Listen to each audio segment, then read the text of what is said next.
एक बार कल की क्लास रिवाइज कर ले। हाँ जी, क्या होती थी स्टिपुलेशन? वही होती है।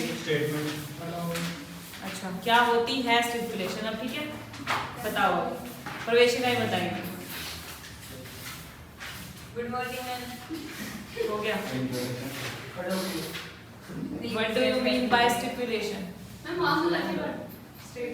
मैम स्टिपुलेशन में दो चीजें आती थी, एक तो जो मेन पर्पस के लिए होता है और एक जिसके अंदर मतलब डैमेजेस भी आ जाते हैं और वो आर्ट्स था ना मेन पर्पस ऑफ मतलब जो वापस मतलब रिफंड हो जाता है या फिर प्रोडक्ट किसमें होता था? वो किसमें होता था कि रेपिडिएट भी कर सकते थे और डैमेजेस भी क्लेम कर सकते थे, ऐसा किसमें होता था? कंडीशन में। और वारंटी के अंदर सिर्फ डैमेजेस आते थे, उनको रिपेयर करवा सकते थे। अच्छा, ये तो हो गए दो पार्ट्स। मेन स्टिपुलेशन क्या होती थी? वो चार्ट बनाया था, वो चार्ट में आ रहा है।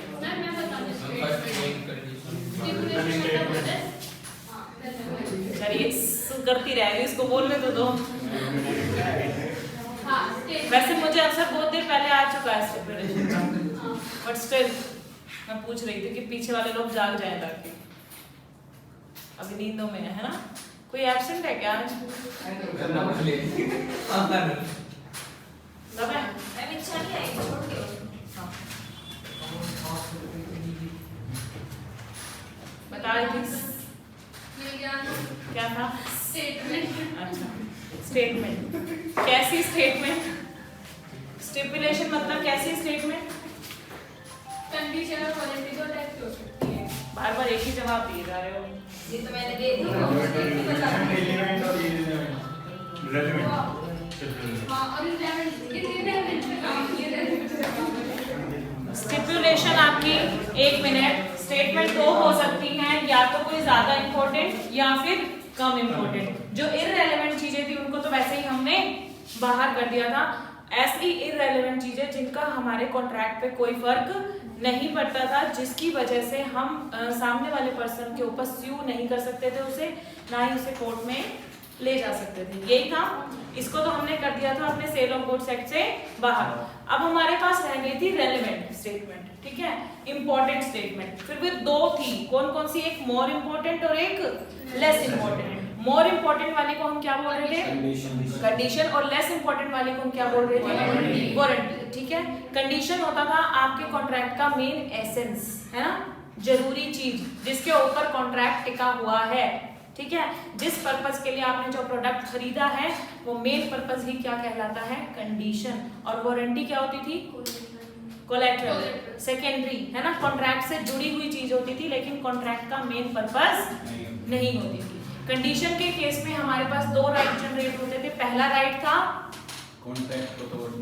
रेपुडिएशन का। वर्ड्स यूज करो, याद करो। कॉन्ट्रैक्ट में आपके पास क्या राइट था? रेपुडिएशन का। और दूसरा था आपका डैमेजेस क्लेम करने का। वारंटी के केस में आपके पास एक राइट जनरेट होता था, कौन सा? डैमेजेस का, ठीक है। यही थी चीजें। अच्छा, इसके बाद हमने पढ़ना था आज, कब हमने कंडीशन को वारंटी के इक्वल माना था। दो चीजें थी, एक आपका वॉलंटरी वेवर, एक आपका था कंपल्सरी वेवर, ठीक है। वॉलंटरी वेवर में पहला था, अगर जो कस्टमर है, जो बायर है, ठीक है, पूरा ही यानी कि रेपुटेशन भी अपना राइट वेव कर दे, और दूसरा क्या था? डैमेजेस भी क्लेम ना करे। एक ऑप्शन तो ये है। दूसरा ऑप्शन, कॉन्ट्रैक्ट को तोड़े नहीं लेकिन डैमेजेस को क्लेम करे, दूसरा ऑप्शन। तीसरा था अपना कंपल्सरी वेवर में, जहां पे आपका नॉन सेवरेबल की बात थी। अगर कोई कॉन्ट्रैक्ट आपका नॉन सेवरेबल है और उसमें से आपने उसके किसी पार्ट को यूज कर लिया है या उसको पूरा ही एक्सेप्ट कर लिया है, जैसे ही आपने एक्सेप्ट किया तो आपको कंपल्सरीली अपना राइट वेव करना पड़ेगा। अब आपके पास राइट नहीं है कि आप कॉन्ट्रैक्ट को तोड़ सको। एक बात बताओ, जब आपने किसी चीज को यूज कर लिया, इसका मतलब क्या है? आपने उस चीज को एक्सेप्ट कर लिया। क्या अब कॉन्ट्रैक्ट को तोड़ोगे? नहीं तोड़ोगे। क्लियर है अंशी? इसमें डाउट था तो मैं क्लियर है। और फोर्थ वन क्या था? Excused by law. अगर लॉ ही परमिट नहीं करता, जो आपने कंडीशन बोली है, अगर लॉ ही परमिट नहीं करता उस कंडीशन को डालने के लिए, तो उसमें क्या होगा? आपको अपना राइट वेव करना ही पड़ेगा। क्लियर है? ठीक है, आप उसकी वजह से कॉन्ट्रैक्ट को नहीं तोड़ पाओगे। इस पे किसी को डाउट है तो पूछ लो अभी भी। नहीं मैम। चलो नेक्स्ट आता है express and implied condition and warranty. Express मतलब जो आप अपने एग्रीमेंट में एक्सप्रेसली कोई कंडीशन को मेंशन कर देते हो तो, और इम्प्लाइड का मतलब क्या होता है, जो लिखा नहीं, जो बोला नहीं फिर भी है, जो लिखा नहीं, जो बोला नहीं फिर भी एग्जिस्ट करता है। वो क्या क्या थे, जो ओनर, जो सेलर आगे माल बेच रहा है तो हम ये मान के चलते हैं कि उसके पास एक गुड टाइटल होल्ड करता है, उसके पास वो टाइटल है जो वो दूसरे को ट्रांसफर करने जा रहा है। क्लियर है। दूसरा सेल बाय डिस्क्रिप्शन, अगर डिस्क्रिप्शन के थ्रू सेल हुई है तो आपकी वो डिस्क्रिप्शन के अकॉर्डिंग ही होनी चाहिए, ये इम्प्लाइड कंडीशन है। अगर आपने जो डिस्क्रिप्शन दी थी उसके अकॉर्डिंग चीज नहीं मिलती है तो आपके पास राइट है क्या करने का, कॉन्ट्रैक्ट को रेपुडिएट करने का, प्लस में डैमेजेस को क्लेम करने का। ये ध्यान रखना, ये इम्प्लाइड कंडीशन है, इसमें से कुछ भी अगर पूरा नहीं होता ना तो आपके पास दोनों राइट जनरेट होंगे। ठीक है। तीसरा क्या था, सेल बाय सैंपल, सैंपल के अकॉर्डिंग माल होना चाहिए, नहीं होता तो आप कॉन्ट्रैक्ट को तोड़ सकते हो। Sale by sample as well as description, दोनों चीज का मिक्सचर अगर आपको नहीं अवेलेबल होता तो भी आप तोड़ सकते हो। क्वालिटी और फिटनेस, आपको सूट करने वाली चीजें होनी चाहिए। अगर आपने सेलर को अपना डिमांड बता दी है, अपना पर्पस बता दिया है तो सेलर को उसी के अकॉर्डिंग आपकी फिटनेस, आपकी क्वालिटी के अकॉर्डिंग आपको चीज प्रोवाइड करनी चाहिए। मैम इसमें इम्पोर्टेंट अंडरलाइन करा, अंडरलाइन करा दूं क्वालिटी और फिटनेस में, वो 3 पॉइंट है वही है बस, यही लिख देना ना। There is implied condition of the part of the seller that goods supplied shall be reasonably fit for the purpose for which the buyer wants them. जिस पर्पस के लिए बायर चाहता है सेलर को वही प्रोडक्ट उसको देना चाहिए, प्रोवाइडेड नीचे वाली कंडीशन फुलफिल होंगी तभी आप सेलर को रिस्पॉन्सिबल ठहरा सकते हो। ध्यान रखना, ये तीनों बातें अगर पूरी होंगी तभी आप सेलर के ऊपर बात डाल सकते हो, सेलर को रिस्पॉन्सिबल ठहरा सकते हो, सेलर से डैमेजेस क्लेम कर सकते हो। वो 3 कंडीशन क्या है, सबसे पहले बायर ने सेलर को बता दिया था कि मुझे किस पर्पस के लिए चीज चाहिए। दूसरा, बायर ने सेलर की जजमेंट पे विश्वास किया और जैसा सेलर कह रहा है वैसा ही मैं मान लेता हूँ। तीसरा, the goods must be of description डेट in by the seller whether he be manufacturer और नॉट। जिस गुड्स को मैं सेलर से लेने जा रहा हूँ सेलर उसी में डील करता है। एक बात बताओ, कोई प्रोडक्ट आप किसी सेलर से लेने गए हो, उस प्रोडक्ट के बारे में उस सेलर को आपसे ज्यादा शायद नॉलेज होगी क्योंकि वो उस प्रोडक्ट को बेचता है, उसका तो डेली का काम ही यही है, तो उस प्रोडक्ट के बारे में ज्यादा नॉलेज किसके पास होगी, सेलर के पास। ठीक है, तो अगर आपने सेलर को अपना पर्पस बताया उसके बाद सेलर आपको सजेस्ट करता है भैया आपके लिए ये वाला ठीक रहेगा और आपने उस पर विश्वास करके खरीदा, तब आप अगर उसमें कोई गलती निकल के आती है बाद में उस प्रोडक्ट में, तब आप सेलर को रिस्पॉन्सिबल ठहरा सकते हैं। ये बात ध्यान रखना, अभी बहुत बार आएगी ये वाली बात। ठीक है, कोई दिक्कत है इसमें? चलो आगे, कंडीशन एज टू मार्केटेबिलिटी, इसमें था आपका आगे मतलब बिकने लायक होना चाहिए, व्यापार करने लायक होनी चाहिए, उसकी क्वालिटी सही होनी चाहिए। अगर कोई टूटा फूटा प्रोडक्ट अगर मेरे पास में आता है आगे वो बिकने लायक नहीं है तो मैं कॉन्ट्रैक्ट को तोड़ सकता हूँ। तीसरा आता था होलसमनेस। होलसमनेस क्या होती थी, ईटेबल्स के केस में होता था अगर आपकी कोई ड्रिंक आपको नुकसान पहुंचाने वाली है तो आप कॉन्ट्रैक्ट को तोड़ सकते हो, डैमेजेस क्लेम कर सकते हो। वो एग्जांपल था, उसमें आपके पास कॉन्ट्रैक्ट तोड़ने का तो कोई ऑप्शन बचा ही नहीं था, लेकिन हाँ डैमेजेस जरूर मिल गए थे आपको, है ना। बीवी के बदले बीवी तो नहीं मिलेगी, पैसे जरूर मिल जाएंगे। ठीक है, ओके, ठीक है। गौरव उदास हो गया था, मेरे को इसलिए बोलना पड़ा कुछ। बेचारा इतनी देर से सीरियस होकर सुन रहे हैं, हम क्या बोले जा रहे हो।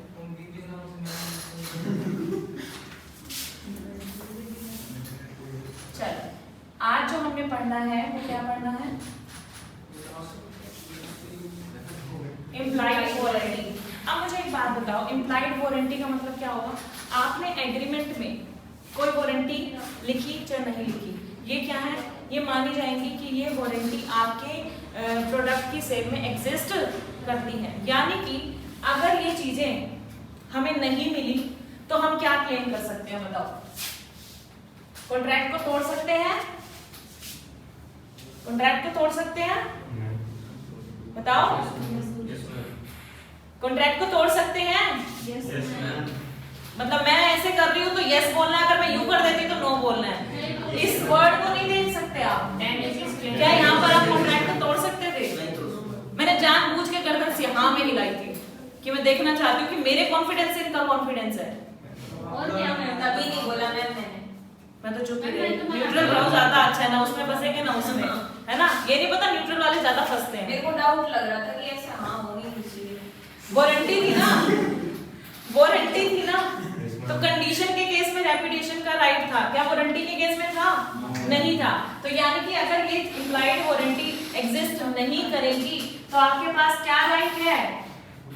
Right to claim damages. Only लिख दो इसके आगे, सिर्फ आप डैमेजेस ही ले सकते हो, कॉन्ट्रैक्ट को तोड़ नहीं सकते। अब मैं आपको बताऊं इसमें क्या है इम्प्लाइड वारंटी। सबसे पहला है warranty as to undisturbed possession. क्या है ये? अनडिस्टर्ब्ड पोजीशन मतलब बायर के पास पोजीशन है तो वो ही रखेगा। अनडिस्टर्ब का मतलब समझते हो? एक बात बताओ, आपने किसी से, एक मिनट, एक बायर ने एक सेलर से घर खरीदा, ठीक है, उसने उससे जब घर खरीदा तो पूरी पेमेंट सेलर को कर दी। अब एक बात बताओ, जब उसने घर खरीद लिया है तुमसे तो उसके पास अधिकार है ना, चाहे उस घर में वो तोड़फोड़ करवाए, चाहे उस घर में वो कुछ भी करवाए, आराम से रहे वो। अब बार बार सेलर आ रहा है कि सेलर ने मकान बेच दिया, उसका काम खत्म। अब सेलर ना रोज शाम को आता है कि तूने यहाँ पर ये जो दीवार है इसको क्यों तोड़वाया, ये मेरे वाला रूम था इसको तूने क्यों तोड़वाया। क्या वो ऐसा कर सकता है? नहीं कर सकता ना। जब आपको आपके मकान की पूरी पेमेंट मिल चुकी है तो आप अब चुप करके बैठो, ठीक है। आपने मकान बेच दिया, अपनी मोह माया सब त्याग दो, मकान के साथ अपनी फीलिंग्स भी वहीं पर खत्म कर दो। आपका मकान टूट रहा है तो वो टूटेगा क्योंकि वो बायर ले चुका है, ठीक है। तो अनडिस्टर्ब पोजेशन का मतलब क्या है? अगर मैंने किसी चीज को पोजेस किया है, एक्वायर किया है, तो वो मुझे अनडिस्टर्बली मैं उसको यूज कर सकूं, मुझे कोई बीच में डिस्टरबेंस ना दे। ये इम्प्लाइड वारंटी है। अगर किसी ने बीच में दखल अंदाजी करने की कोशिश की तो क्या आप कहोगे मेरे पैसे वापस कर, घर वापस ले ले? कह सकते हैं ऐसा? क्योंकि आप यहाँ पे रेपुटेशन नहीं कर सकते। लेकिन उसके डिस्टर्ब करने की वजह से अगर आपको कोई नुकसान हो रहा है तो वो क्लेम कर सकते हो। बात समझ में आ रही है? पक्का? एक बार एक एग्जांपल इनका भी देख लो। एक्स ने एक लैपटॉप खरीदा वाई से, ठीक है। परचेज करने के बाद एक्स ने उस लैपटॉप के ऊपर कुछ रिपेयर करवाई, ठीक है। लैपटॉप भाई मैंने खरीद लिया है, मेरा लैपटॉप हो चुका है, मैं उसके ऊपर कुछ भी करवाऊं, मैं उसके ऊपर स्क्रीन गार्ड भी लगवा सकता हूँ, मैं उसके ऊपर वॉलपेपर भी लगवा सकता हूँ। क्या सामने वाला कुछ बोल सकता है? मेरी मर्जी, मैं उसके ऊपर फूलों वाला वॉलपेपर लगवा लूं, उसको क्या प्रॉब्लम है? मेरा लैपटॉप हो चुका है वो, ठीक है। Unknown to the parties, it turned out that laptop was stolen and was taken from X and delivered to its rightful owner, यानी कि ट्रू ओनर। अब दोनों पार्टीज को नहीं पता था, दोनों पार्टीज को अननोन टू द पार्टीज ऐसा लिखा हुआ है इसमें, लेकिन सेलर जिसने बेचा है उसको तो पता ना मैंने चोरी किया है, या ये हो सकता है उसने भी आगे किसी और से खरीदा और उसने चोरी किया। इसमें बोल रहा दोनों पार्टीज को नहीं पता था। बाद में ये चीज निकल कर आती है कि लैपटॉप क्या था? चुराया हुआ था। अब क्या हुआ? चुराया हुआ माल जो एक्स के पास गया है, एक्स से वो लैपटॉप लेके इसके ट्रू ओनर तक पहुंचा दिया गया। अब बताओ, एक्स जिसने पेमेंट दे के लैपटॉप खरीदा था, क्या वो अपने पेमेंट की रिकवरी कर सकता है? हाँ सही बोल रहे हो, दो केस बन जाएंगे। एक तो वो जो लैपटॉप उसके हाथ से छीन कर ले गएगा, ठीक है, उसकी जो उसने पेमेंट की थी उसके लिए वो सेलर को रिस्पॉन्सिबल ठहरा सकता है। यस, वो तो इम्प्लाइड कंडीशन की बात हो गई ना, इम्प्लाइड कंडीशन की बात हो गई ना कि title condition as to title, कि जो बेच रहा है उसके पास टाइटल होना चाहिए। अब अगर यहाँ पर टाइटल नहीं था तो उसके बाद आपने लैपटॉप खरीदा और आपको ट्रू ओनर को वापस करना पड़ा, तो आपके पास ये हक है कि आप अगर लैपटॉप को छीन कर ले गए आपसे तो आप अपने पेमेंट किससे ले सकते हो? जिससे आपने लैपटॉप खरीदा था। पहली चीज, ठीक है।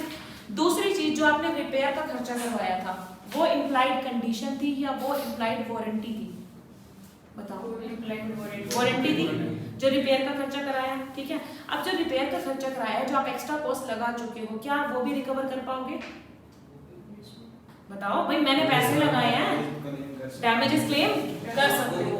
ठीक है। तो जब मैंने लैपटॉप खरीदा था, पहली बात तो किसी की दखल अंदाजी नहीं होनी चाहिए थी। लेकिन अगर बाद में ये पता चलता है कि लैपटॉप चुराया हुआ था और उसका जो मालिक है लैपटॉप का वो लैपटॉप वापस लेने आता है, तो लैपटॉप ले तो जाएगा, लेकिन मैं अपनी पेमेंट की रिकवरी करूंगा जिससे मैंने खरीदा है, साथ ही साथ मैं वो पैसा भी रिकवर करूंगा जो मैंने उसकी रिपेयर के ऊपर लगाया है। तो यहाँ पर इम्प्लाइड कंडीशन तो है अपनी टाइटल वाली और इम्प्लाइड वारंटी है आपकी रिपेयर वाली।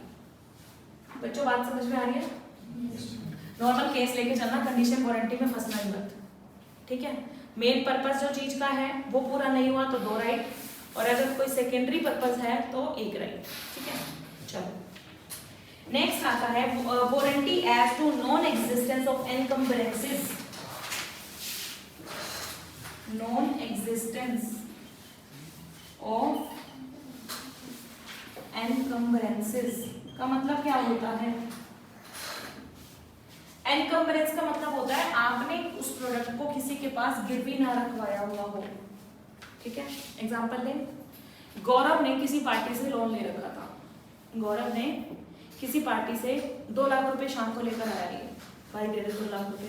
उसने कहा तू है चोर आदमी, देखो मैं 2 लाख क्यों दूं, ठीक है, देखो मैं 2 लाख तेरे को मैं 2 लाख क्यों दूं। उसने कहा चोर आदमी नहीं हूं मैं, 2 लाख दे और मैं तेरे को गाड़ी गिरवी रखवा के जाऊंगा अपनी। क्या बोला इसने? मेरे ऊपर एहसान नहीं कर रहा तू, मैं तेरे को अपनी गाड़ी गिरवी रखवा के जाऊंगा। उसने कहा ठीक है, लेकिन इसने कहा कि मैं तेरे को सुबह गाड़ी गिरवी रखवा के जाऊंगा, पैसे मुझे अभी दे दे, गाड़ी तेरे पास सुबह रख जाऊंगा, ठीक है। नहीं, इसके पास गाड़ी थी भाई, इसके पास गाड़ी थी, अब इसके पास थी गाड़ी। इसने क्या किया, इधर से तो लोन लेके आ गया, उसको झूठ बोला है कि मैं तुझे गिरवी रख जाऊंगा। अगले दिन इसने सुबह सुबह उठते ही ना गाड़ी रोहित को बेच दी। ले भाई गाड़ी तो खरीद ले, इससे भी पैसे ले लिए, लोन के भी पैसे ले लिए, ठीक है। अब मुझे बताओ, जो माल आप किसी के पास गिरवी रखवा चुके थे, अब आपने किसको सेल कर दिया? थर्ड पार्टी को, ठीक है। तो उसको आपने किसी और को सेल कर दिया। अब फंसा कौन? गाड़ी खरीदने वाला। फंसा कौन? गाड़ी खरीदने वाला। पैसे भी दे दिए गाड़ी के, ठीक है।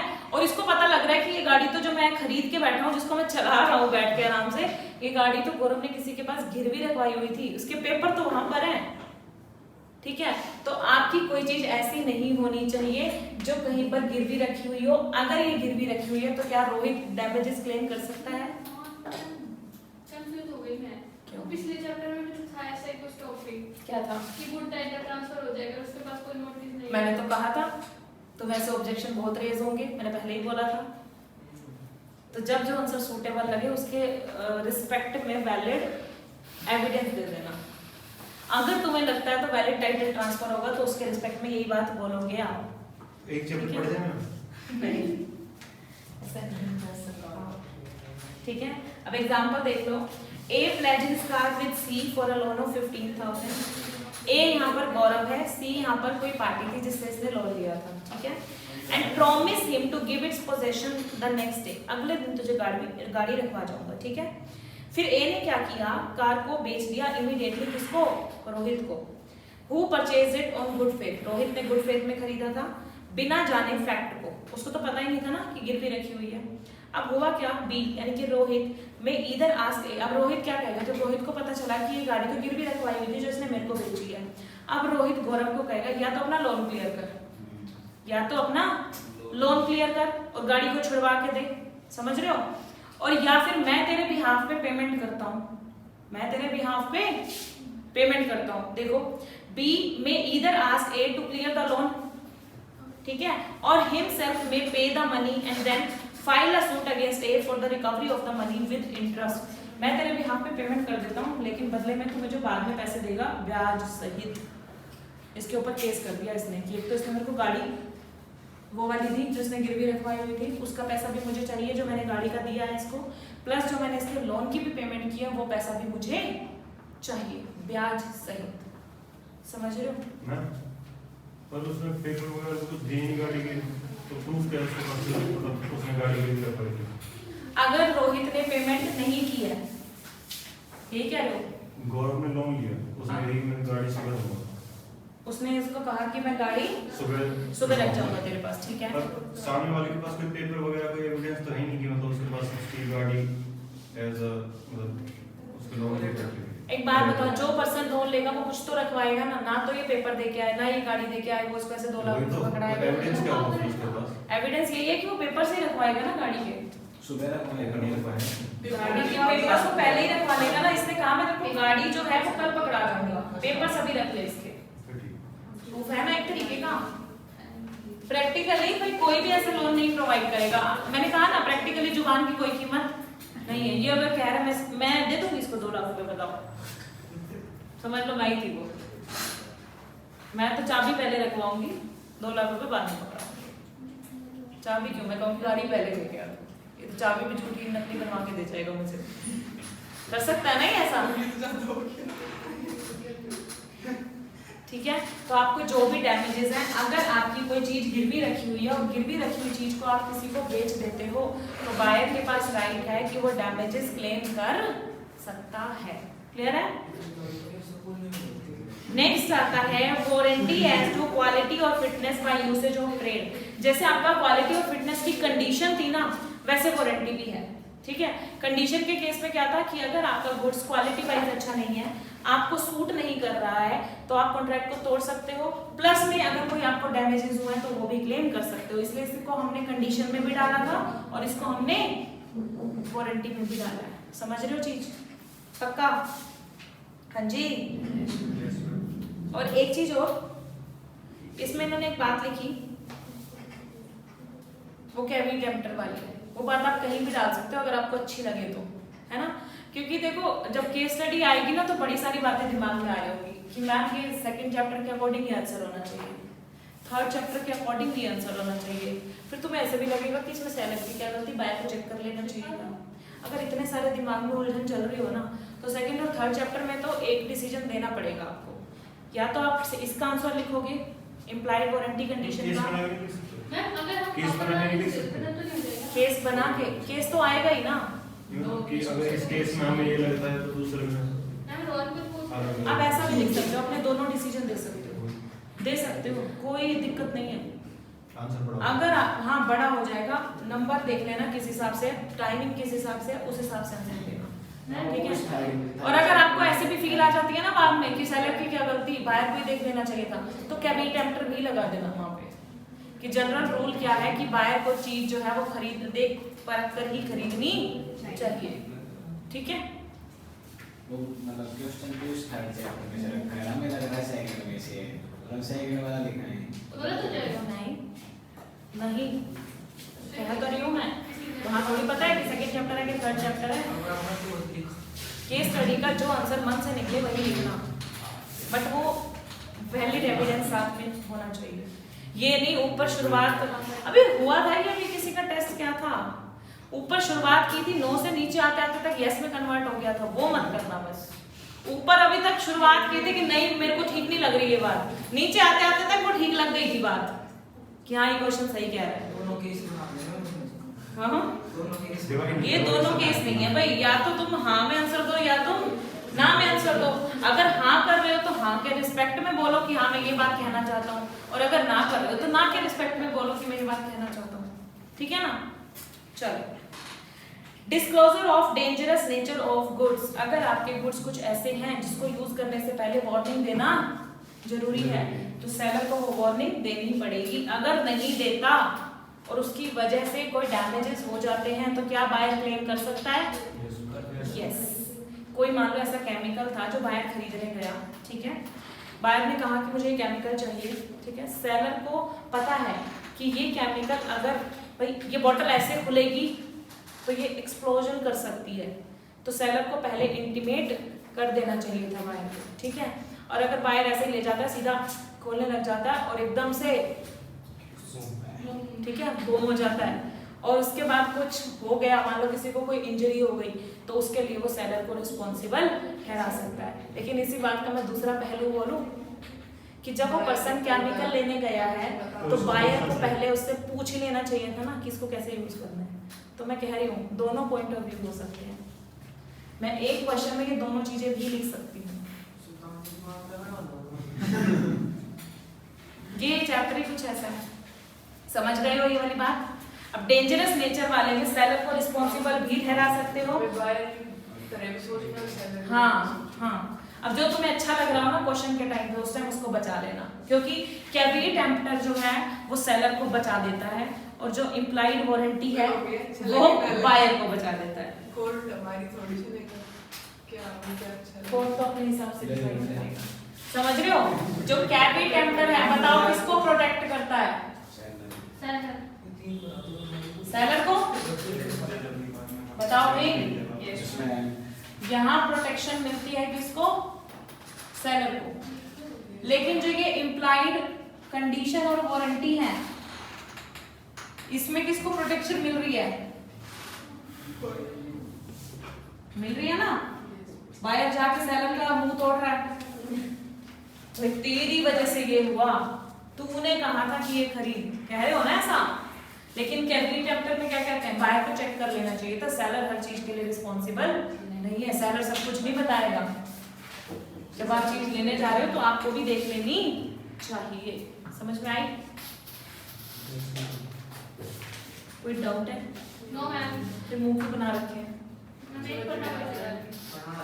अरे कितने पके हुए से रहते हो तुम। एक पन्ना बच रहा है, एक पन्ना। आज कंप्यूटर दर्द कल की छुट्टी है ना। कल वो खेलेंगे पूरे 2 घंटे राजा वजीर चोर सिपाही। मैं नहीं खेलूं। कल पार्टी करेंगे, कर ले। पैसे बोलो देगा। वो पैसे मैं दे दूंगी, बस ये डांस कर जाए। अब बात है पूरी क्लास पार्टी तेरी कल एक्टिविटी करवाऊंगी पीछे। चल अब हम बात करेंगे किसकी? अपना बड़ा अच्छा क्वेश्चन है ये। क्लास एक मिनट। इस पूरे सेल ऑफ गुड्स एक्ट में केस स्टडी के क्वेश्चंस ही आते हैं पेपर में। एक ये इकलौता ऐसा है जिसके ऊपर डायरेक्ट क्वेश्चन आ सकता है, ठीक है। सिर्फ मतलब टेस्ट में यही आ रहा है। कह दो यार, कह दो। ये कह रहे हैं 4 नंबर का 6 में यही आएगा। टेस्ट की कह रहे हो, वहां की कह रहे हो। ये कैविटी टेम्पटर ये एक ऐसा प्रोविजन है जिसके ऊपर डायरेक्ट क्वेश्चन बहुत बार आ जाता है। और क्वेश्चन क्या आता है कि कैविटी टेम्पटर रूल को बताओ और इसके एक्सेप्शंस बताओ। डायरेक्ट क्वेश्चन, तो चिपकाना है सीधा एज इट इज, ठीक है। अब सुन लो, अब मुझे ये बताओ कैविटी टेम्पटर का मतलब क्या था? Let the buyer beware. Let the buyer beware means buyer को चीज खरीदने से पहले सावधानी बरतनी चाहिए। जो प्रोडक्ट वो खरीदने जा रहा है सोच समझकर खरीदे। सेलर हर चीज के लिए रिस्पॉन्सिबल नहीं होगा। यानी कि कैविटी टेम्पटर इसका अपोजिट हो गया। बताओ, क्योंकि इम्प्लाइड कंडीशन क्या कहती है कि कोई भी दिक्कत हुई तो बायर कॉन्ट्रैक्ट को तोड़ भी सकता है, डैमेजेस भी क्लेम कर सकता है, यानी कि सेलर को वो चीजें देनी पड़ेंगी। लेकिन कैविटी टेम्पटर क्या कहता है कि बायर को चेक कर लेना चाहिए, सेलर इस चीज के लिए रिस्पॉन्सिबल नहीं होगा। जहां हम इम्प्लाइड कंडीशन और वारंटी में सेलर को रिस्पॉन्सिबल ठहरा रहे हैं, कैविटी टेम्पटर में हम सेलर को रिस्पॉन्सिबल नहीं। तो जस्ट ये एक दूसरे के अपोजिट हो गए। पहले तो इस बात को समझ लो अच्छे से, कैविटी टेम्पटर कंडीशन और वारंटी का अपोजिट हुआ या नहीं हुआ? किसी को डाउट लग रहा है इस बात में? लग रहा है क्या? ठीक है, अगर ये बात समझ आ गई है तो मैं आगे बढ़ूंगी।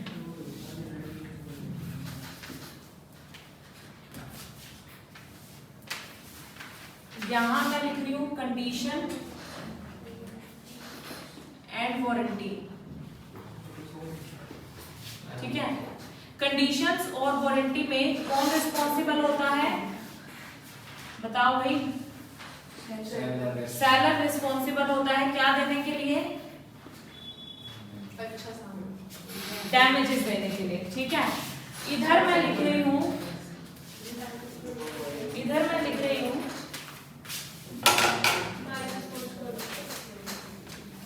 कैविट एम्प्टर, ठीक है। क्या यहाँ पर सेलर रिस्पॉन्सिबल होता है? Seller not responsible. यहाँ कौन रिस्पॉन्सिबल होगा? बायर रिस्पॉन्सिबल होगा, ठीक है। और यहाँ पर डैमेजेस बायर को भुगतने पड़ेंगे, यानी कि सेलर डैमेजेस पे नहीं करेगा। यहाँ इसको डैमेजेस देने पड़ रहे थे, रिस्पॉन्सिबल भी था, लेकिन यहाँ पे ये रिस्पॉन्सिबल नहीं है, ठीक है, और डैमेजेस भी पे नहीं करने पड़ेंगे। तो जस्ट अपोजिट हो गया, है कि नहीं? अब मुझे एक बात बताओ, दुश्मन का दुश्मन क्या होता है? दोस्त होता है ना। ये इसका अपोजिट है, तो कैविट एम्प्टर का जो अपोजिट होगा वो किसका दोस्त होगा? कंडीशनल वारंटी का। समझ रहे हो? बताओ भाई, यस मैम। ये इसका अपोजिट इसका दोस्त होगा भाई। कैविट एम्प्टर इसका अपोजिट है, तो कैविट एम्प्टर का जो अपोजिट होगा यानी कि वो सेम होगा कंडीशनल वारंटी के। बताओ ये बात समझ में आ रही है? दुश्मन का दुश्मन कैसे करें? दुश्मन का दुश्मन, अरे मिला लो, मतलब ठीक है, समझ रहे हो ना? ये दोनों दोस्त बन जाएंगे, कौन? कंडीशन वारंटी और कैविट एम्प्टर का अपोजिट, ठीक है। इस अपोजिट को ही हम यहाँ पर क्या बोलेंगे? एक्सेप्शंस। किसके एक्सेप्शंस? कैविट एम्प्टर के एक्सेप्शंस। तो कौन दोस्त हो गए? एक्सेप्शंस ऑफ कैविट एम्प्टर और कंडीशनल वारंटी। अगर ये दोस्त हो गए तो यानी कि कैविट एम्प्टर कहता है सेलर रिस्पॉन्सिबल नहीं है, तो इसके एक्सेप्शंस क्या कहेंगे? Seller responsible. Very good. क्या होगा? सेलर रिस्पॉन्सिबल होगा, साथ में सेलर को डैमेजेस भी पे करने पड़ेंगे। बताओ बात समझ में आ गई? पक्का? चलो आगे, चलो अब सुन लो जरा एग्जाम्पल सेंस में कुछ। फॉर एग्जाम्पल क्या है? ए ने बी को कुछ पिग्स बेचे थे, ठीक है, पिग्स, और वो पिग्स क्या थे? इन्फेक्टेड थे, ठीक है, वे बीमार थे। Caused typhoid to other healthy pigs of the buyer. Buyer के जो बाकी पिग्स थे वो हेल्दी पिग्स थे, और उसने जो नए पिग्स खरीदे वो इन्फेक्टेड थे। वो नए खरीदे हुए इन्फेक्टेड पिग्स से उसके जो हेल्दी पिग्स थे वो भी इन्फेक्टेड हो गए। हाँ, पिग्स, PIGS, पिग्स। हिंदी में बोलूंगी ज्यादा बुरा लगेगा, ठीक है। It was held that seller was not found. अब देखो, तुम कहोगे मैम सेलर को बताना चाहिए था कि उसको वो इन्फेक्टेड है। एक बार बताओ, जो माल बेच रहा होगा वो कहेगा इसमें ये कमी है? तुम खुद ही हो, तुम खुद ही देख लो। लोकल से लोकल चीज भी होगी ना, वो बस में खड़े होते हैं 10 रुपए के 5 पेन खड़े होते हैं ना, 50 रुपए की लीड को बोलते हैं 300 रुपए की ये चाहिए। सुने कि नहीं? 10 रुपए के 5 पेन बहुत बढ़िया बटर फ्लो जैसे चलेंगे, ये चलेंगे, वो चलेंगे। उनको भी पता है कि उसमें कुछ ना कुछ कमी है, बट फिर भी वो क्या कह रहे हैं कि बहुत अच्छे हैं। कोई भी सेलर क्या अपनी चीज को खराब बताता है? तो बताइए, किराने की दुकान है ना, हाँ, कैसे बेचता है माल? कोई बिल्कुल किसी ग्राहक को इन्फ्लुएंस करना हो तो कैसे करता है? ऐसा नहीं होता। जब दुकान पे कोई नई चीज आती है तो आप ऐसे आगे रखते हो ना, बड़ी बहुत ऐसी लोग। हाँ जाओ, नींद आ रही है? बिल्कुल जाओ, मुंह क्या नहा के आना चाहे तो, लेकिन सो मत जाइए यहाँ पे। हाँ जी, अच्छा, वो सेल्स मैनेजर क्या करते हैं? क्या काम?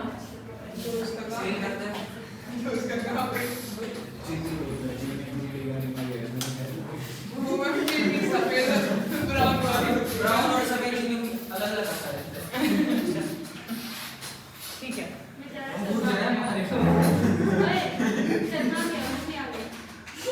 चलो, यानी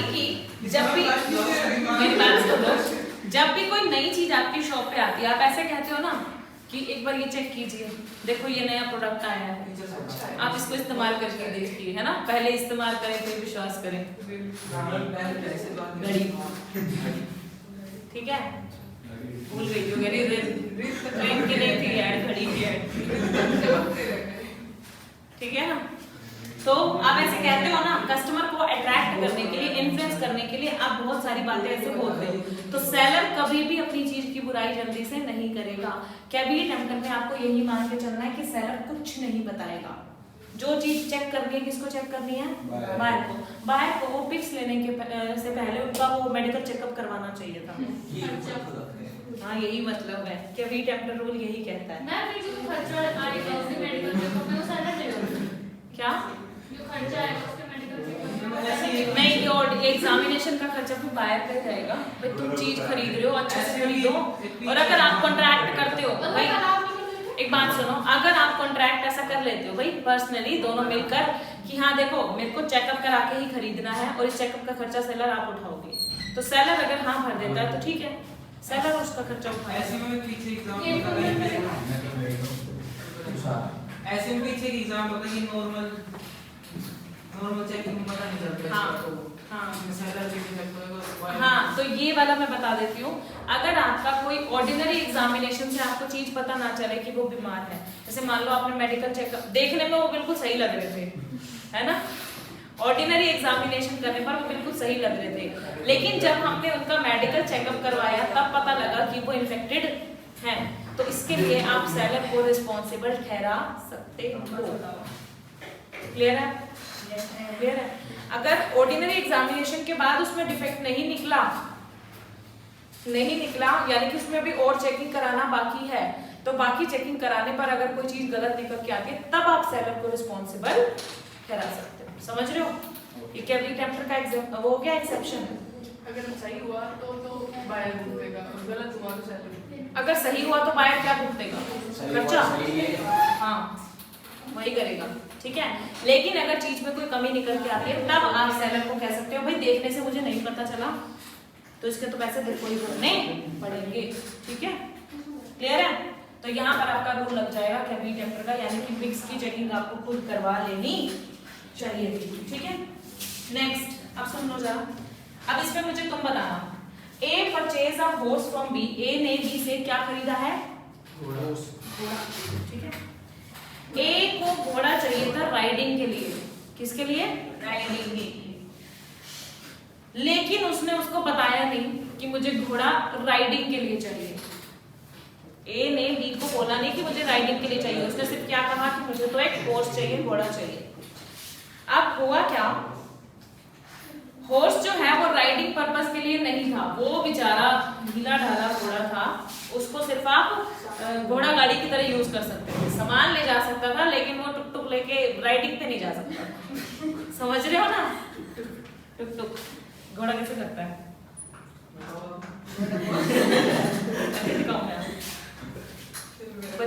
बचपन में वो सीखी नहीं थी वो साउंड कैसे होते हैं एनिमल्स के? ये तो क्या हुआ?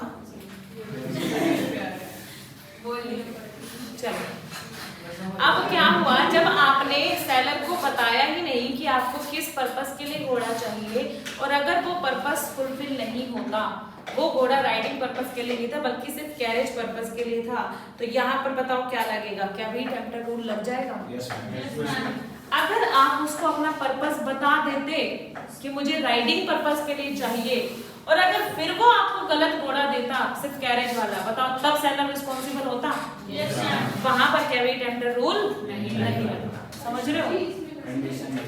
हाँ, वहां पर कंडीशन लग जाती, क्योंकि आपने पहले अपने पर्पस को फुलफिल कर ही दी, मतलब बता ही दिया है। मैंने तभी वो 3 पॉइंट्स ध्यान रखने के लिए कहे थे। अगर आपने सेलर को कंडीशन बता दी, ठीक है, अच्छे से, और सेलर ने उसके अकॉर्डिंग प्रोडक्ट दिया, आपने सेलर पर विश्वास करके वो प्रोडक्ट खरीद लिया, और बाद में कोई कमी निकल के आती है, तब आप सेलर को रिस्पॉन्सिबल ठहरा सकते हो। और एक बात ध्यान रखना, जहां सेलर रिस्पॉन्सिबल होगा वहां कैबिनेट टेम्पटर रूल नहीं लगेगा। आ रही बात समझ? तो यानी कि यहाँ पर अगर आपने अपना फैक्ट मेंशन ही नहीं किया कि मुझे राइडिंग पर्पस के लिए चाहिए, आपने कहा घोड़ा, सेलर ने घोड़ा पकड़ा दिया, वो क्यों कहेगा कि कैरेज पर्पस के लिए सिर्फ, वो क्यों कहेगा भाई? ठीक है, तो यहाँ पर सेलर ने जो आपको घोड़ा दिया उसके ऊपर कैविट एम्प्टर रूल एप्लीकेबल हो जाएगा। तो ना तो एक घोड़े को रिजेक्ट कर सकता है, ना ही कोई सेलर से कंपनसेशन ले सकता है। क्लियर है? इसलिए जो चीज खरीदने जाओ पहले उसको बता दो मुझे इस चीज के लिए चाहिए। क्लियर है? अच्छा एक चीज और, अगर किसी प्रोडक्ट का एक ही यूज है, जैसे फ्रिज का यूज किस लिए किया जाता है? कूलिंग करने के लिए, है ना? अगर किसी प्रोडक्ट का एक ही यूज होता है तो उसमें तो बायर को स्पेसिफिकली बताने की जरूरत नहीं है, मुझे एक फ्रिज चाहिए जो हमारे प्रोडक्ट को ठंडा कर दे। अच्छा लगेगा बोलते हुए? अरे फ्रिज होते ही ठंडा करने के लिए है कि नहीं? तो अगर किसी प्रोडक्ट का सिंगल यूज है तब तो बायर को कुछ भी कहने की जरूरत नहीं है। लेकिन अगर किसी प्रोडक्ट के मल्टी यूजेस हैं, जैसे घोड़ा 2 कामों के लिए यूज हो सकता था, राइडिंग पर्पस के लिए भी और कैरेज पर्पस के लिए भी, तो आपको स्पेसिफिकली वो बताना चाहिए था कि आपको कौन से पर्पस के लिए चाहिए। अगर आपने नहीं बताया तो सेलर रिस्पॉन्सिबल नहीं होगा। क्लियर है? चलो आगे, पक्का? अब कैविट एम्प्टर के कुछ एक्सेप्शंस पढ़ने हैं। एक्सेप्शन में मुझे बताओ, क्या बायर को चेकिंग करनी चाहिए? एक्सेप्शंस में नहीं करी। नहीं ना, बायर को एक्सेप्शन वाले केस में चेकिंग की कोई जरूरत नहीं है। कहने का मतलब यहाँ पर बायर सेलर को रिस्पॉन्सिबल ठहरा सकता है। समझ रहे हो? मैं बस इसको हटा दूं, नहीं तो तुम घूम जाओगे कि मैम क्या हो रहा है, चक्कर आ रहे हैं हमको। जहाँ चक्कर आने लगे वहाँ स्टॉप करवा देना मुझे। मैं मैसेज स्टॉप बोलना है। हाँ स्टॉप स्टॉप। STOP stop.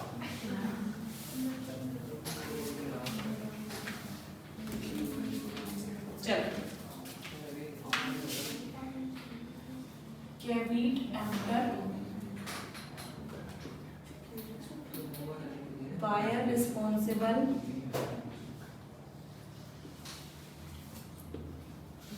ठीक है, seller is not liable to pay damages। बताओ इस बात से कहां तक एग्री करते हो? क्या मैंने ये सही लिखा है? Yes ma'am. सही लिखा है? अब मैं यहाँ पर लिख रही हूँ एक्सेप्शंस इसकी, कैविट एम्प्टर की। अब इसमें मैंने लिखा बायर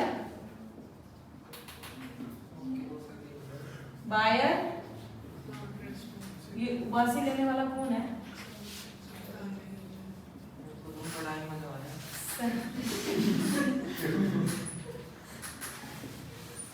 मैम सुन लिया।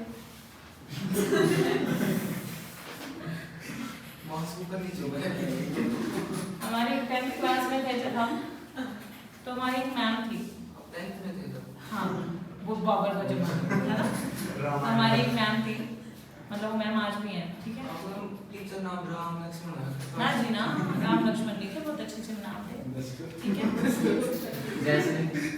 जैसे मीनाक्षी, नया नाम है ना, ये पुराना नाम है, आपका नाम है ना, तो ये हमारी टीचर थी, ठीक है? मैथ्स के लिए मैथ्स के लिए मैथ्स का टीचर हमें छोड़ दिया कब से? मतलब मेरे सामने ही चले गए थे। 11 से 10 में ही छोड़ा था, स्कूल चेंज कर था। बताओ क्या बता रहे थे? बातों में कितना इंटरेस्ट है, मतलब मैं जैसे ही मुड़ी हूँ मैम अपनी बात बताओ। हाँ, तो वो ऐसा कहते थे जब वो मैथ्स पढ़ाते थे तो ये लाइन बोलते थे, जिस भी बच्चे को पढ़ते वक्त अगर उबासी आ रही है ना, तो यानी कि वो बच्चा अब इंटरेस्ट लेके नहीं पढ़ रहा है। मेरे तो शुरू में ही आ जाती ऐसा उनका कहना है। पर अब जब हम बच्चे थे तो हम ऐसा सोचते थे अब किसी को उबासी आ रही है तो वो क्या करे, कैसे उसको मतलब रोके। कई बार हम पढ़ भी रहे होते हैं तो भी तो आ जाती है, क्योंकि उबासी थकावट की वजह से आती है ना। लेकिन ऐसा जरूरी नहीं है ना कि आपका बॉडी थकी हुई हो लेकिन दिमाग जरूरी थोड़ी उस टाइम थका हुआ हो, दिमाग आपका लगा हुआ है वहां पे, नहीं ऐसा होता है। उबासी आने का मतलब क्या होता है कि आप पढ़ नहीं रहे हो, बस स्वाद दो। जबरदस्ती पढ़ रहे हो। नहीं मैम, ऐसा नहीं। हाँ भाई अच्छी, जिसको क्लास के शुरू में उबासी आती है उसके नंबर भी आते हैं, मैं उसको कुछ मत बोलो। तो यानी कि वो इंटरेस्ट लेके पढ़ रही है ना, यही तो मैं कहना चाह रही हूँ। पंकज सर ने ये बात नहीं बताई। आज पूछना उनसे, ठीक है? दो ठीक है। चलिए, एक्सेप्शंस ऑफ कैविट एम्प्टर का मतलब क्या है? पानी ले आओ। जाओ भाई, सच में नींद आ गई। किसी को पानी चाहिए, किसी को मुंह धोना है, किसी को नहाना है। चलो, नहाना तो किसी को नहीं। Exceptions of caveat emptor. Exceptions में क्या होगा? कैविट एम्प्टर में क्या था? बायर रिस्पॉन्सिबल था, सेलर लायबल नहीं था डैमेजेस पे करने के लिए। तो इसके एक्सेप्शंस में क्या होगा? अपोजिट, बायर रिस्पॉन्सिबल नहीं होगा और सेलर रिस्पॉन्सिबल भी होगा और डैमेजेस भी पे करेगा। ये बात समझ में आती है? अब मैं पॉइंट्स पढ़ती हूँ। अब मेरे को एक बात बताना, मैंने बताया था वो दुश्मन का दुश्मन क्या होता है? दोस्त। तो यहाँ पर जो एक्सेप्शन है ना, वो पता है किससे मिलते जुलते होंगे? जो आपकी इम्प्लाइड कंडीशन थी, इम्प्लाइड कंडीशन थी, उससे मिलते जुलते होंगे। फिटनेस एज टू क्वालिटी और use, fitness as to quality और यूज, आपका प्रोडक्ट आपके फिटनेस मतलब आपको सूट करने वाला होना चाहिए, आपके यूज के लायक होना चाहिए। ये चीज आपको सेलर ही बताएगा, बायर को ये चीज चेक करने पर नहीं पता लग सकती। एग्जांपल लूं? अच्छा एक चीज और, मैं इसमें एक एग्जांपल बहुत अच्छा लेती हूँ, वो केस है एक्चुअली, ठीक है? प्लीज वर्सेस लास्ट का केस है। एक पर्सन था, वो एक केमिस्ट, रिटेल केमिस्ट के पास गया। उसने क्या बोला केमिस्ट को? एक मिनट, केमिस्ट को क्या बोला उसने? कि मुझे एक ऐसी बोतल चाहिए जिसमें आप गर्म पानी रख सको। क्या बोला उसने? कि मुझे एक ऐसी बोतल चाहिए जिसमें आप गर्म पानी रख सको। ये क्या है? ये कंडीशन है, ये कंडीशन है, समझ रहे हो ना? जब उसने पहले ही अपना पर्पस बता दिया कि मुझे गर्म पानी रखने के लिए बोतल चाहिए, पर्पस बता दिया, यानी कि ये कंडीशन है। और अगर ये कंडीशन फुलफिल नहीं होती तो आपके पास हक है कि आप बोतल को वापस करके पैसा ले सकते हो और जो डैमेजेस हुए वो भी क्लेम कर सकते हो। तो वो कहीं ना कहीं एक्सेप्शंस में आ जाएगा। अब इस केस को सुनो, हुआ क्या? गर्म पानी की बोतल लेने के लिए आया था, उसने उसको बता दिया। अब केमिस्ट ने उसको बोतल दी, केमिस्ट ने उसको बोतल दी।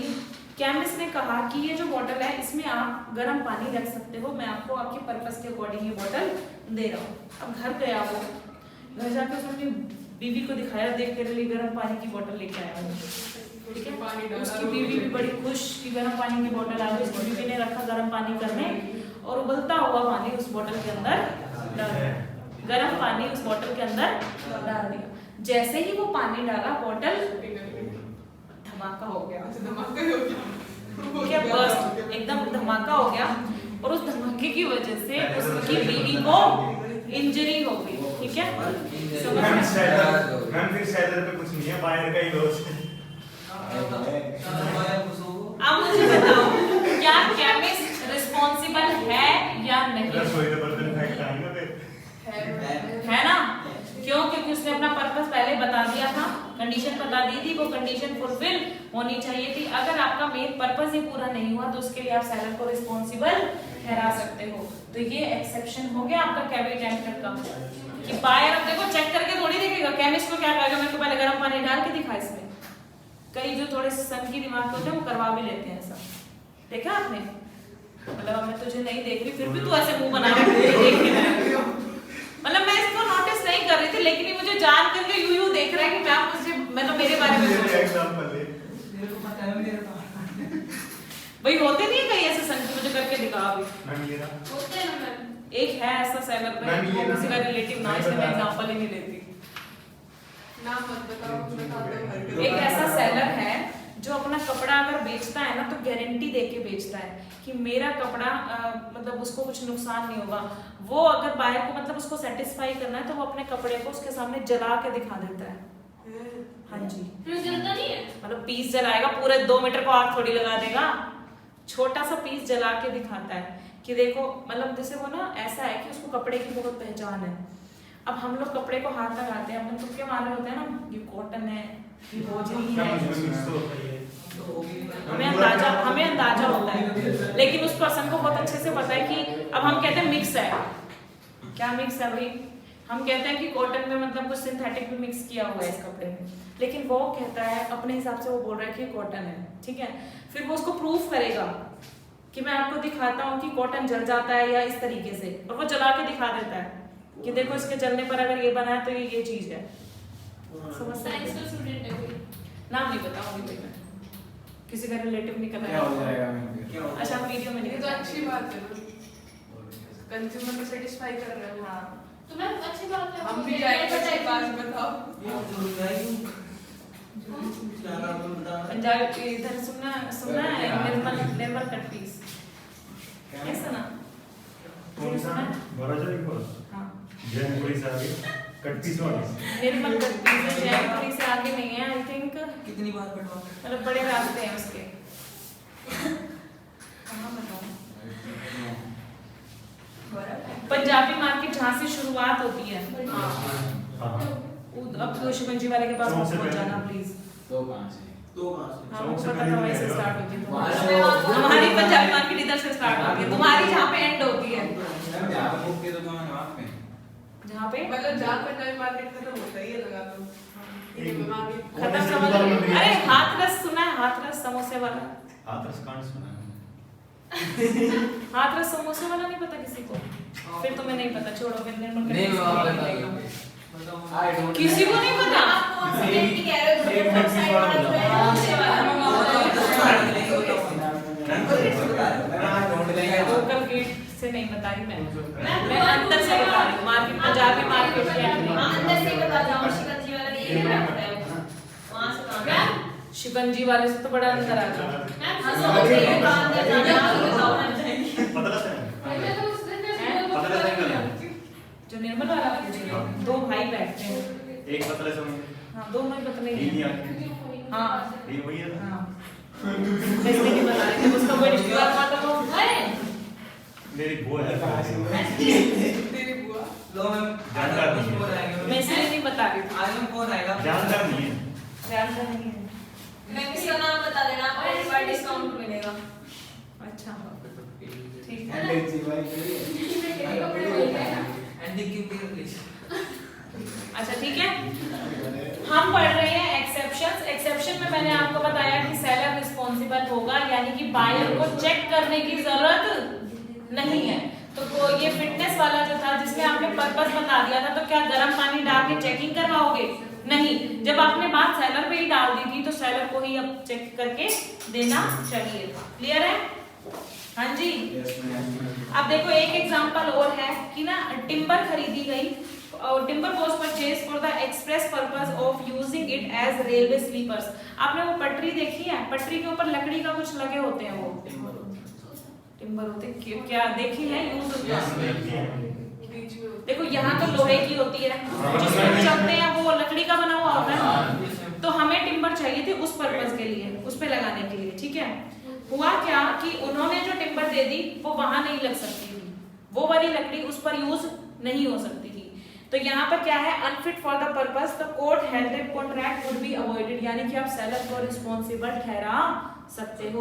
लेकिन इसमें कंडीशन क्या फुलफिल करनी पड़ेगी कि आपने उसको बताया हुआ होना चाहिए कि मुझे पटरी पर लगाने के लिए टिम्बर चाहिए। अगर आपने बताया है और फिर सेलर ने आपको गलत टिम्बर दी है, तब आप सेलर को रिस्पॉन्सिबल ठहरा सकते हो। क्लियर है? चलो, नेक्स्ट आता है goods purchase under brand name. वैसे मैंने क्या बताया था ब्रांड नेम का आपको, कि अगर गुड्स ब्रांड नेम के तहत खरीदे जाते हैं तो उसमें कौन रिस्पॉन्सिबल होता है?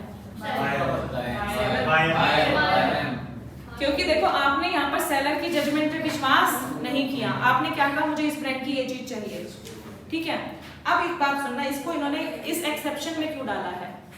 एक्सेप्शंस में तो हम क्या कह रहे हैं कि बायर रिस्पॉन्सिबल नहीं है, सेलर रिस्पॉन्सिबल है। फिर ब्रांड नेम वाला यहाँ पर एक्सेप्शंस में क्यों आया, सुनो जरा। अब आपने कोई चीज खरीदी है ब्रांड नेम की, आपने एडिडास के शूज खरीदे, क्या आप उसको बार बार चेक करोगे? जब भी हम कोई ब्रांड की चीज खरीदते हैं क्या हम उसको चेक करते हैं? नहीं करते हैं, क्योंकि उसका नाम है, ठीक है, क्योंकि उस चीज का नाम है, उसको बार बार चेक करने की जरूरत नहीं है, ठीक है। लेकिन अगर उसमें कोई खराबी निकल आती है, बताओ तब क्या आप सेलर को रिस्पॉन्सिबल ठहरा सकते हो? करा सकते हो ना। इसीलिए इसको एक्सेप्शन में डाला गया है कि अगर आपने ब्रांड नेम के तहत कोई चीज खरीदी है तो बायर की कोई ड्यूटी नहीं है उस प्रोडक्ट को चेक करने की। अगर प्रोडक्ट में बाद में कोई कमी निकल के आती है तो आप सेलर को रिस्पॉन्सिबल ठहरा सकते हो, ठीक है, क्लियर है। चलो, गुड्स सोल्ड बाय डिस्क्रिप्शन, आपका गुड्स डिस्क्रिप्शन के अकॉर्डिंग अगर बिका, आपने डिस्क्राइब कर दिया था चीज को, उसके अकॉर्डिंग माल देना चाहिए था लेकिन नहीं दिया, तो आप सेलर को रिस्पॉन्सिबल ठहरा सकते हो। मैंने आपको ये पॉइंट्स बताए, सारे वही मिलेंगे। इनके आगे देखो सेक्शन भी लिखे हुए वही के वही, सेक्शन 15, और ये पहले पढ़ चुके हो आप, ठीक है। गुड्स ऑफ मर्केंटेबल क्वालिटी, ये भी पीछे आ चुका है, ठीक है, seller responsible. Sale by sample आ चुका है, sale by sample as well as description आ चुका है। ट्रेड यूसेज, इसका मतलब क्या है देखो, an implied warranty or condition as to quality or fitness for a particular purpose may be annexed by usage of trade, and if the seller deviates from that the rule of caveat emptor is not applicable। ये कह रहा है quality और fitness में देखो decided नहीं है कि कोई प्रोडक्ट आपको सूट करता है या नहीं करता, ये हम फिक्स नहीं कह सकते। जैसे कोई चीज एक पर्सन को तो आराम से अच्छी लगती है, सूट करती है, लेकिन वही चीज दूसरे पर्सन को सूट नहीं करती है, तो ये तो आपका सूट करना मतलब आपके लिए फिट है या नहीं है वो प्रोडक्ट, ये तो आपका केस टू केस डिपेंड करेगा। यानी कि ट्रेड यूसेज का मतलब है कि आपका प्रोडक्ट कैसा है, आपका व्यापार किस चीज का है, आपका गुड्स किस चीज, गुड्स मतलब क्या क्वालिटी का है, ये तो आपका केस टू केस डिपेंड करेगा। तो कभी भी फिटनेस चेक करनी होगी तो आपको पर्टिकुलर केस को देखना पड़ेगा कि ये प्रोडक्ट कैसा है और इससे रिलेटेड इसका क्या यूज हो सकता है। अगर फिर भी बायर को वो सूट नहीं करता तो बायर सेलर को रिस्पॉन्सिबल ठहरा सकता है, क्लियर है। जैसे देखो इन रेडीमेड गारमेंट बिजनेस, तो इम्प्लाइड कंडीशन क्या होती है, by usage of trade that garment shall be reasonably fit on the buyer. Readymade garments का आपका बिजनेस है तो इसमें एक इम्प्लाइड कंडीशन है इस बिजनेस की, क्या कि जो आप प्रोडक्ट दोगे, ठीक है, जो भी प्रोडक्ट आप दोगे वो बायर को फिट होने चाहिए, ऐसा ही है ना, बायर की डिमांड को पूरा करने वाले होने चाहिए। अच्छा, कोई और भी एग्जांपल ले सकते हो आप, जैसे मान लो स्कूटी के पार्ट्स डिलीवर करते हो, आपका वो काम है, ठीक है, तो पार्ट्स आपके सही होने चाहिए, जो आपके पास व्हीकल आता है उसके अकॉर्डिंग आपको वो प्रोडक्ट देना चाहिए। तो हर एक बिजनेस की अपनी एक अलग कंडीशन है, तो इसी को हम बोलते हैं ट्रेड यूसेज। हर एक बिजनेस की अपनी एक अलग इम्प्लाइड कंडीशन होती है जो कि फुलफिल होनी चाहिए, क्लियर है। चलो, seller actively conceals a defect और इज गिल्टी ऑफ फ्रॉड, अगर सेलर जानबूझकर किसी डिफेक्ट को छुपाने की कोशिश करता है या फ्रॉड करने की कोशिश करता है और बाद में अगर वो फ्रॉड निकल के आ जाता है तो क्या हम सेलर को रिस्पॉन्सिबल ठहरा सकते हैं? यस, तब तो सेलर नहीं, जाओ, ठीक है, सेलर को रिस्पॉन्सिबल ठहरा सकते हैं यहाँ पर। अब एक चीज बस ध्यान रखना, सेलर रिस्पॉन्सिबल होगा तो कैवेट एम्प्टर रूल एप्लीकेबल नहीं होगा। कैवेट एम्प्टर रूल लगा तो सेलर रिस्पॉन्सिबल पूछो, ऐसे लाइन है, कर दो कंफ्यूज नहीं, अब पूछो कैवेट एम्प्टर रूल क्या कहता है, बायर रिस्पॉन्सिबल या seller responsible? Seller is liable to pay damages, yes और नो? किसमें ma'am? Caveat emptor no. Exceptions of caveat emptor, कौन रिस्पॉन्सिबल? कौन? अभी कहीं से बायर भी आ रहा है, सेलर, ठीक है। एक्सेप्शंस में सेलर रिस्पॉन्सिबल, और सेलर रिस्पॉन्सिबल है तो seller is liable to pay damages, और जब एक्सेप्शंस लगते हैं तो कैवेट एम्प्टर रूल नहीं लगता है। जब कंडीशन वारंटी लगते हैं तो कैवेट एम्प्टर रूल नहीं लगता, और कंडीशन और warranty is equal to exceptions of caveat emptor. बताओ समझ में आ गया? सब घुमा दिया आप तो, क्लियर है। बुक बंद है ना, मुझे क्वेश्चंस कराने हैं। टाइम 1:50। मैम कब तक आ जाना? रिकॉर्डिंग ऑफ कर सकते हो। हो